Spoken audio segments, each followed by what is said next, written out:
Welcome, welcome, welcome to episode 56 of Teachers in Business. This week, we're going to talk about the skills that actually transfer. In the last couple of weeks, even just yesterday, I've had so many conversations with teachers who are thinking about leaving classrooms.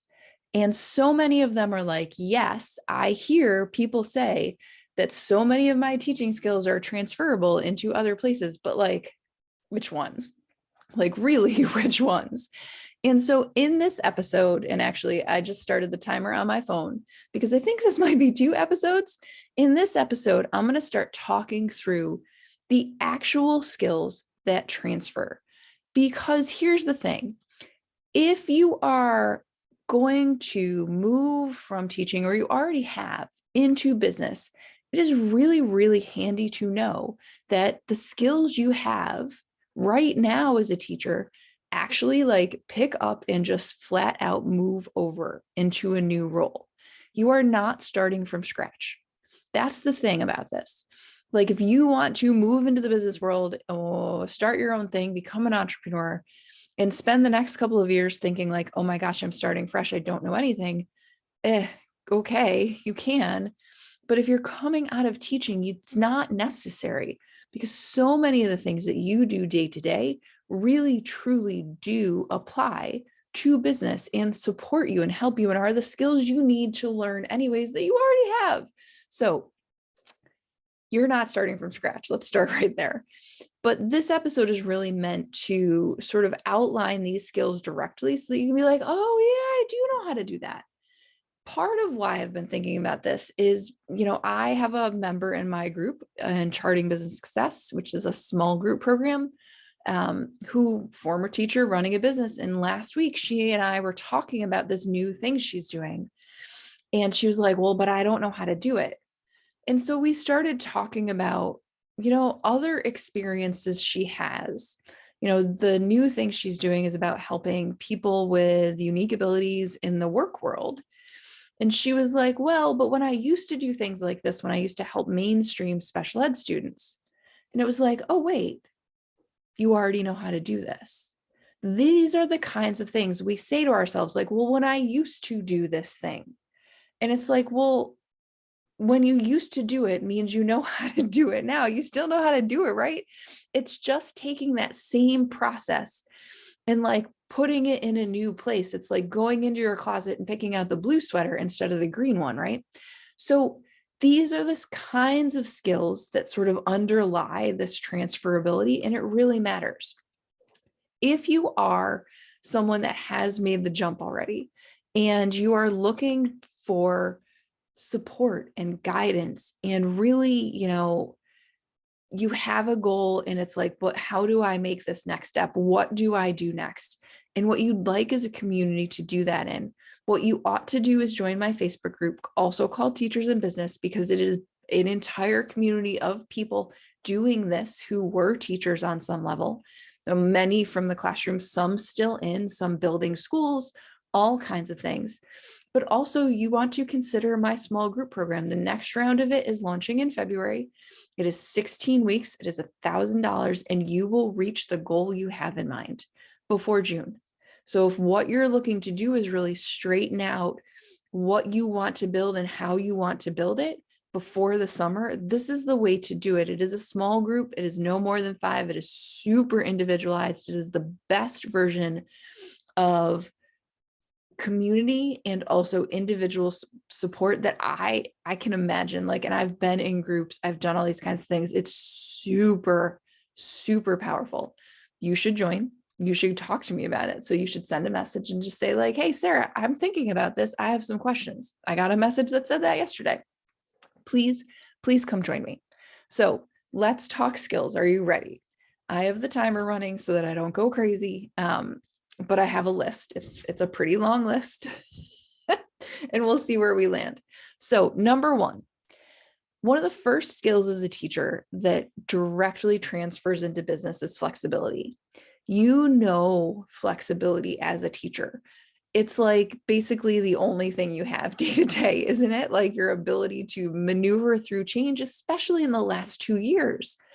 Flexibility is what allows you to roll with things when there's an assembly, when there's a fire drill, when half the kids aren't there for some reason, when everybody got pulled out, when you got pulled out, when all of the things went sideways, when you turned out you needed supplies for something and they just never appeared. Like, I was a science teacher. I taught a lot of lab science.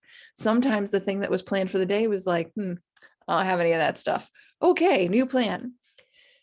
This is about rolling with the interruptions and the humans that show up in your world that day. Because sometimes you have a plan and the kids come in and you're like, today's not the day for this, right? So it is a flexibility to be able to sort of look at what's in front of you and roll with it and figure out what to do next, no matter what's happening. Business requires exactly the same thing. This is like the day-to-day of my life in business too, because I have kids. It snows here where I live. Last week, my kids went to a whole whopping 2 days of school, but I have the flexibility to look at my calendar and be like, okay, I can move this here. I can put this over there. I can reach out to my people. I can move some things around. I can change when I do things. I can change what I do in which order. I can also just know that nothing goes to plan, right? You as a teacher wrote plans and then you got 5 minutes in and you were like, let me tear that up. This isn't going to work today.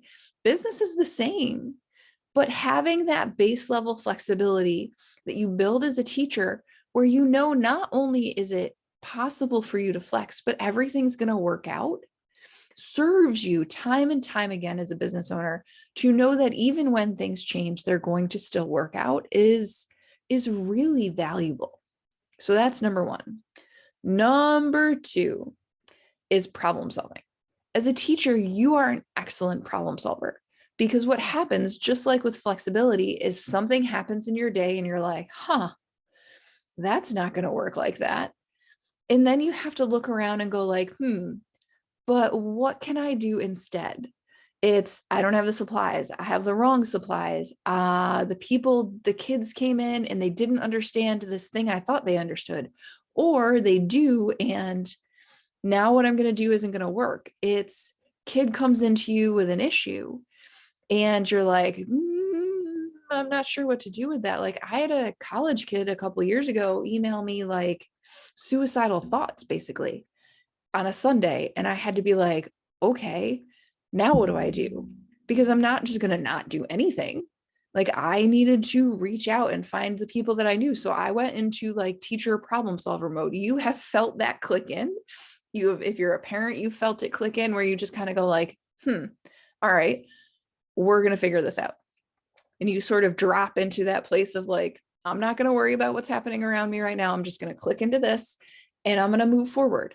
In a business, that is vital, because you are going to run into things in your day where you're like, crap, that's not what I meant. Or, that's not going to work that way. Or, God, I don't know how to do that. And then you have to drop into like, okay, now what? Because in a business, if you don't, what you don't have is a business.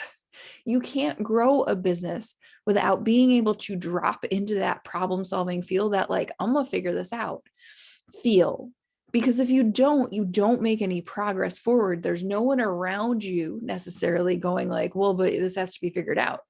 Like, there's no repercussions per se. There are, but not the same kind you've had in a school building or in a role where you have a boss, or in your household with your, whatever. This is your thing. So being able to drop into that, like, I'm going to figure this out feel really serves to move you forward when it's like, otherwise you're going to be stuck. That's number two. Number three, teacher skill. And these are not in like order of importance. They're just in the order they fell out of my brain, quite honestly. So don't be stressed about which numbers are which. Number three is the ability to see both the big picture and the details. I wrote a Facebook post about this recently. This is a vital skill as a teacher. This is like in 8th grade math, I know that by the end of the year, they need to be able to do slope. They need to be able to do X. They need to be able to do Y and Z, I know what the end goals of this grade level are. I know kind of where I have to have them by Christmas. I know where we need to be by spring break. And then it's like, okay, what's the day to day to that look like? So, like in the month of January, these are the things I really have to get done. And then also, okay, I have 30 kids in front of me, 5 times a day. In this group of 30 kids, those 3 really need a push. These 2 really need some extra help. These 10 are really good at this. They can do some helping. It is like all the fine details underneath, and it looks like that kid in the corner is just melting. I wonder what's happening there. So it is that big picture thinking of, where are we going? Why do we need to be there? What is it going to serve? How does it help them from here to forever? And mixed in with, these are the weeds of the details I need to deal with today for everyone to be happy, safe, learning, right? In a business, especially if you are in it on your own, it's the same, because you as the business owner are responsible for setting the big picture goals. It's like, okay, a year from now, I want to be in X place, or at least I'm going to plan for that. 2 years from now, I want to be in X place. 3 years from now, I want to be in X place. This is how I want to do this. This is like the progression I'm aiming for. This is what I want to have accomplished by January, by June, whatever, quarter. And then it is on you also at the same time to be in the weeds of the details. Like I had a conversation with a client this week about the tracking spreadsheet she uses with her contractors and employees. And, she said, I feel like I'm spending a lot of time on this, and it's like really in the weeds. But at the same time, as she and I had been talking about, being in the weeds of this spreadsheet for 3 or 4 or 5 hours in January of 2022 is going to allow her to have a spreadsheet that functions and tracks effectively and gives her all the information she needs for the next 36 months, probably for the next 3 years, where she's just not going to have to think about it anymore. Otherwise, because what she's been doing is thinking about it really hard every month as she tries to collect the data she needs from like all these randomly generated sources. So it's a little investment now for a big return down the line. So there are times as a business owner, you have to get in the weeds because you're the only person with the weed whacker. Like you are the person, you are the weed picker, you are the garden planner, you are all the things. So you do have to be able to be in both places effectively. And that really matters. I'm just checking my timer because I know me. Okay, so number 3 is big picture goals plus small details day to day. And keeping all of that in your head is hard, but it is really the natural inclination in teaching to be thinking that way. That's how we're taught to think, big curriculum goals, day to day pieces. It's what we do. Number 4 is the ability to work with a range of abilities and personalities with empathy and kindness. This is the nature of the teacher, right? You get 30 people in your classroom and they all are different people. And some of them are easy people and some of them are not. Some of them have lots of needs. Some of them don't. Some of them, start out one way and something really, really challenging happens in their world that is not in your control. And you have to work with it within it, but it is about showing up and saying, I am here because I care. I understand that you have feelings and I'm here to feel them with you. And also we have stuff to do. And this is what happens in a classroom, be it a kindergarten classroom or a 12th grade classroom or a college classroom. Like I have stood in the hallway with college kids who have cried over friends that committed suicide. I have stood in the hallway with kids and held their hand when we talked about grandparents who passed away. I have done this with every age of kids that I can possibly imagine because I have talked to all the grades at some point. And I do the same in my business now.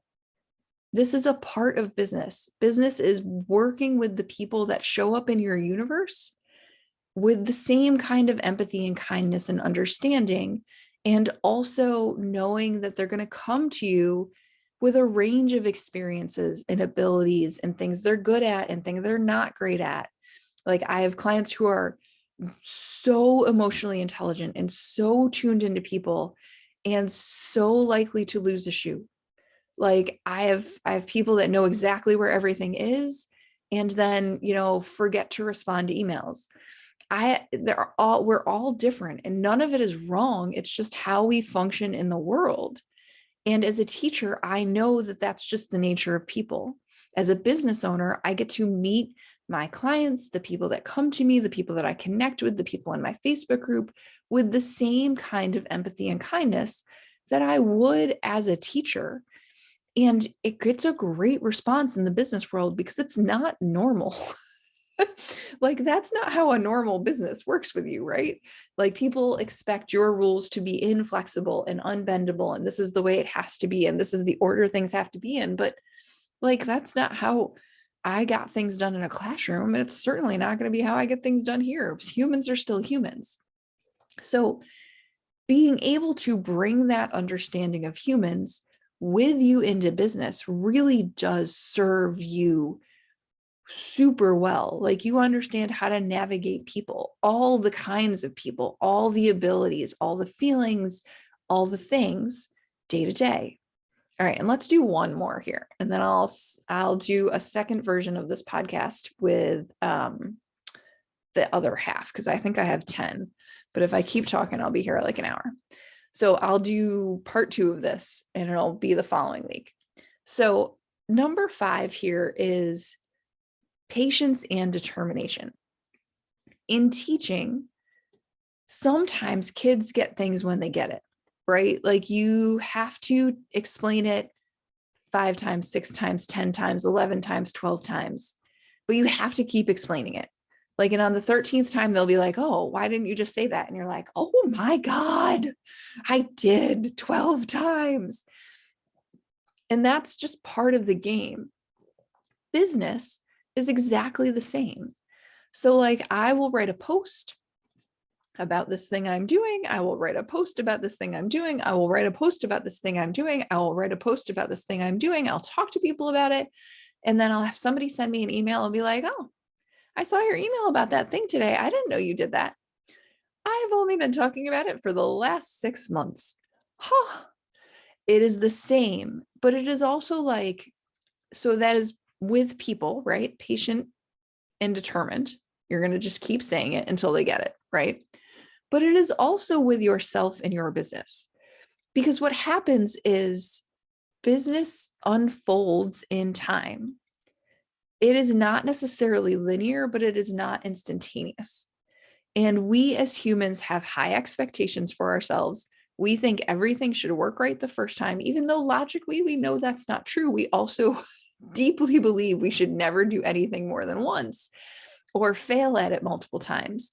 And so we have to have the patience with ourselves to know that we are always making progress, but to know that even when it feels like we're not, we're just going to keep going. Like I say to people all the time, this is my 30-year business. Like I'm going to do this for 30 years. So what I do in the next 3 weeks matters, but also doesn't matter at all. I am determined it is going to last 30 years. I am patient, but I am also wildly impatient because most of the time I'm like, right, but it should have worked already.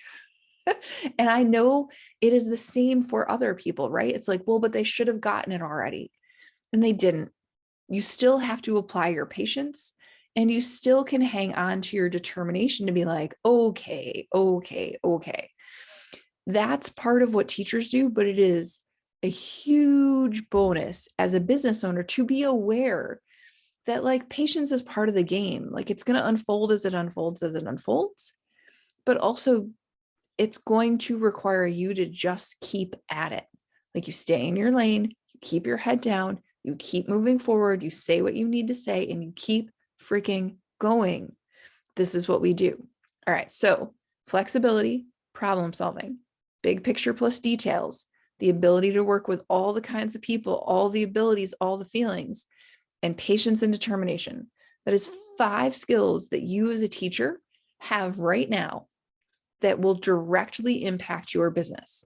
They are the things that will help to make you successful, and they are things that you don't need to learn. They are things that you do well already. Next week, we're going to do 5 more. Actually, I just had one occur to my brain, so we're going to do 6 more, and then we will keep going. Please know that if you are a teacher who has joined the business world, if you are someone considering joining the business world, if you already have and you're like, man, am I cut out for this? You're cut out for this. You have the skills, and maybe you just need support. I can support you if you would like. If you are looking for somebody that really sees the transferability, that knows how you as a teacher brain work and how that can support your business without making things harder, I get it. This is what I do every day, in and out, for myself and for my clients. If you want to talk about it, if you're looking for support, you can join Charting Business Success. You can come get coached one-on-one. But either way, you should join my Facebook group, Teachers in Business, and we should connect. Send a message, reach out on LinkedIn, on Facebook, or send me an email. It's sarah@torpycoaching.com, and we will connect. All right, to be continued. See you next week.